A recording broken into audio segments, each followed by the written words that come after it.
ఇక చంద్రబాబు గారి ఇష్యూలోకి వెళ్దాం. ఎందుకంటే పవన్ కళ్యాణ్ గారి గురించి ఎన్ని మాట్లాడినా కూడా ఇదే పరిస్థితి.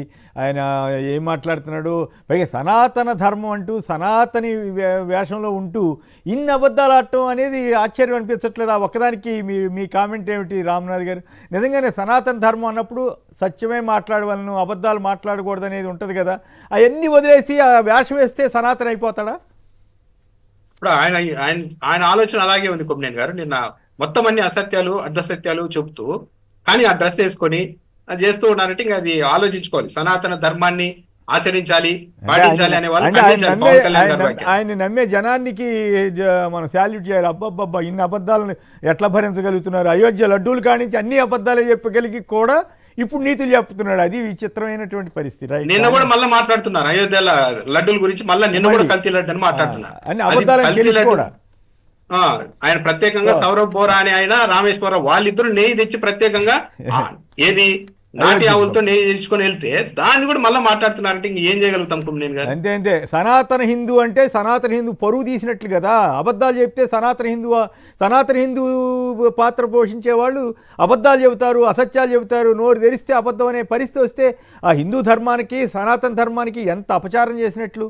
అయినా దురదృష్టం. మరి ప్రమాదం ఏంటంటే కొమ్మినేని గారు, సనాతన ధర్మం అంటే చాలా గొప్పది. కానీ ఇప్పుడు కొత్త పిల్లలంతా పవన్ కళ్యాణ్ గారిని చూసి సనాతన ధర్మం అంటే పవన్ కళ్యాణ్ గారు చేస్తున్నదే సనాతన ధర్మం అనుకుంటే సనాతన ధర్మానికి అతి భారీ నష్టం జరుగుతుంది. దాన్ని నివారించాల్సిన అవసరం అయితే కరెక్ట్. వ్యక్తిగత జీవితం కానీ రాజకీయ జీవితం కానీ ఇవన్నీ చూస్తే భలే బాధ అనిపిస్తుంది ఇట్లాంటి సనాతన ధర్మం అని. రైట్. ఇక చంద్రబాబు గారు హామీలన్నీ నెరవేర్చేస్తానని చెప్తున్నారు. నిన్ననే గవర్నర్ స్పీచ్లో ఇచ్చినటువంటి వ్యాఖ్యలు కానీ, ఇప్పుడు సంపద సృష్టించాలని అనడం కానీ, ఇంకోవైపు అన్నీ అమలు చేసేస్తానంటున్నారు. నిన్న చంద్రబాబు గారి స్పీచ్ మీద ముందుగా రాజీవ్ మీరు మాట్లాడి తర్వాత ఫైనల్గా ఆయన విశ్లేషిస్తారు. సార్, చంద్రబాబు నాయుడు గారి స్పీచ్ అంతా కూడా అంటే కేవలం ప్రజలను ఒక మభ్యపెట్టే పరిస్థితి, ఓ బ్రెయిన్ వాష్. అంటే ఇవ్వనటువంటి పథకాలను కూడా ఇచ్చామని చెప్పుకోవటంలో అసెంబ్లీలో ఒక వేదికగా వాడుకుంటున్నారు చంద్రబాబు నాయుడు గారు అనటంలో ఎంత మాత్రం సందేహం లేదు. ఎందుకంటే ఆయన చెప్పినటువంటి ఎన్నికల ముందు చెప్పినటువంటి మాటలకి, ఎన్నికలు అయిన తర్వాత చెప్పినటువంటి మాటలకి, నిన్న అసెంబ్లీలో చెప్పినటువంటి మాటలకి ఏం చెప్తారు? సంపద సృష్టించాలి, లేదా 15,000 20,000 ఇవ్వటం కాదు, వాళ్ళ డబ్బులు ఎలా సంపాదించుకోవాలో నేర్పించాలి.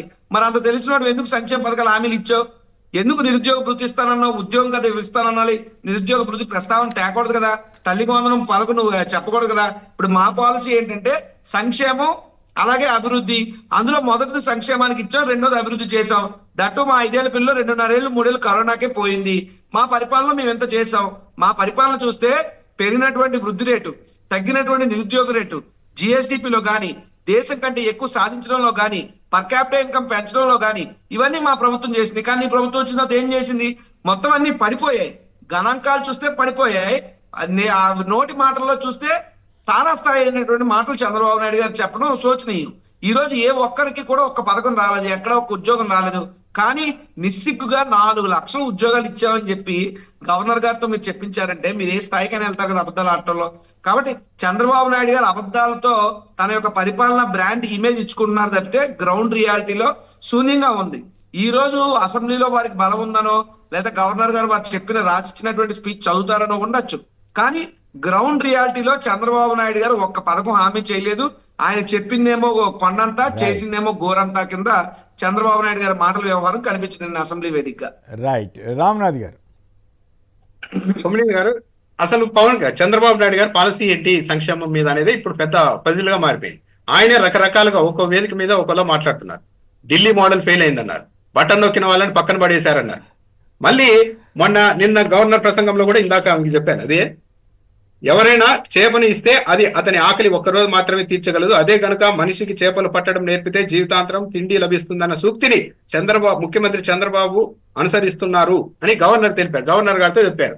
అంటే ఇవన్నీ పథకాలు ఇవ్వకూడదు, మనం వాళ్ళకు వలలు ఇవి ఇవ్వాలి, గాలాలు ఇవ్వాలి అని చంద్రబాబు నాయుడు గారే చెప్పినట్టు చెప్తున్నారు.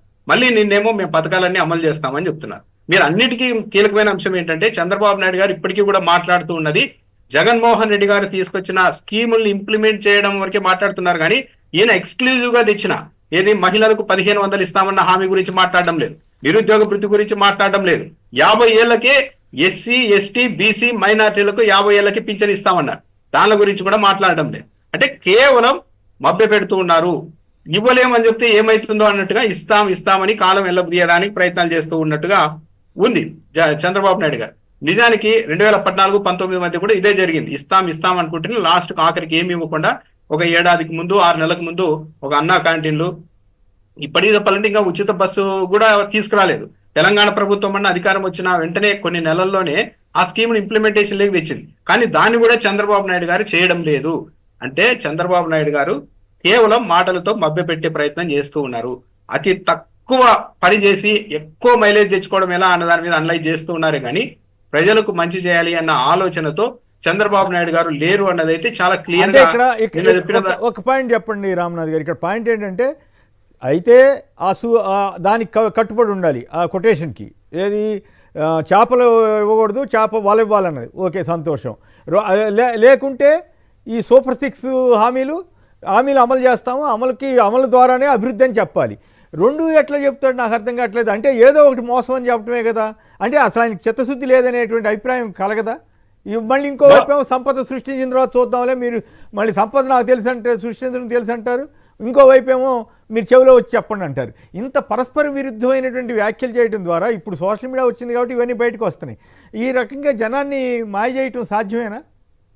తన మేనిఫెస్టో మోసం అని పరోక్షంగా అంగీకరించే ధైర్యం చేస్తున్నారు, కానీ ప్రత్యక్షంగా అంగీకరించే ధైర్యాన్ని చంద్రబాబు నాయుడు గారు చేయలేకపోతున్నారు. మీరు కొద్ది రోజుల పత్రికల్లో చూసినా కూడా కొమ్మినేని గారు తెలుగుదేశం పార్టీకి అనుకూలమైన పేరున్న పత్రికల్లో అప్పుడే దీనిలో మళ్ళీ పప్పు బెల్లాలు, ఈ పథకాల వల్ల రాష్ట్రాలు నాశనం అయిపోతాయి, వీళ్ళే ఎన్నికల ముందు సూపర్ 6 తో చంద్రబాబు నాయుడు బ్యాటింగ్ లెగ్ దిగారు, అవతలలో నిలబడే పరిస్థితి ఉండదు, ఇవన్నీ అద్భుతమైన పథకాలు అంటూ పేజీలు కథనాలు రాశారు.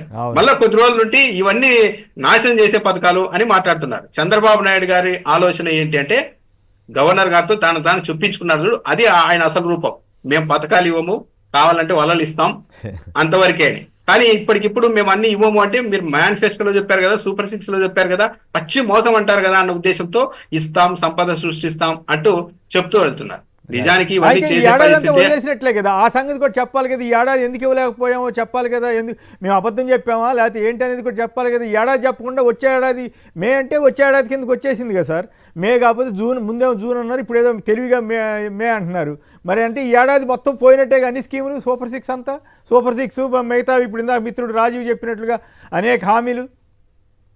చంద్రబాబు నాయుడు గారు ఒక అద్భుతమైన ఎండమావుల వ్యాపారి అనేది ఇందుకే కొమ్మినేని గారు ఎండమావుల వ్యాపారి గారు. అంటే ఆ ముందర భలే పేరు పెట్టారు రామనాథ్ గారు, ఎండమావుల వ్యాపారి. అంతే, ఇక్కడ నిలబడి ఆ ముందర పెద్ద కొలను ఉంది అంటారు, అక్కడికి వెళ్ళిన తర్వాత లేదు ఇక్కడ లేదు మీకు కనిపించలేదేమో, ఇంకా ముందు పోదాం పదండి అంటారు.